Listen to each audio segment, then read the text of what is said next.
வணக்கம் நண்பர்களே. முன்னொரு காலத்தில் எலிசா என்ற தீர்க்கதரிசி வாழ்ந்து வந்தார். ஒரு நாள் தன் பட்ட கடனை திரும்ப செலுத்த முடியாமல் கஷ்டப்பட்ட ஒரு விதவையை அவர் சந்தித்தார்.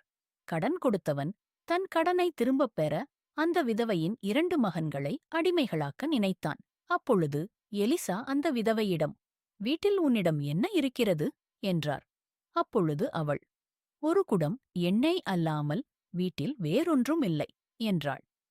எலிசா அவளினம், நீ போய் உன் அக்கம் பக்கம் உள்ளவர்களிடமிருந்து வெறுமையான பாத்திரம் கேட்டு வாங்கி உன் வீட்டிற்கு உள்ளே போய் கதவைப் பூட்டிக் கொண்டு எல்லா பாத்திரங்களிலும் வார்த்து நிறைந்ததை ஒரு பக்கத்தில் வை என்றார். அவள் உடனே சென்று அவ்வாறே செய்தாள். அப்பொழுது எல்லா பாத்திரமும் நிறைந்தது. அந்த எண்ணெயை விற்று கடனை அடைத்து தன் குமாரர்களை காப்பாற்றினாள். ஆம், அன்பு நண்பர்களே, உங்கள் வாழ்க்கையிலே இதே போன்ற இக்கட்டில் இருக்கிறீங்களா? சோர்ந்து போகாதீங்க. கண்டிப்பா தேவன் உங்களிடம் உள்ளதை வைத்தே அற்புதமான காரியங்களை செய்வார். விசுவாசிங்க. உங்களைக் கொண்டு பல குடும்பங்களை போஷிக்கக்கூடிய நிலையில் உங்களை உயர்த்துவார். ஆமென்.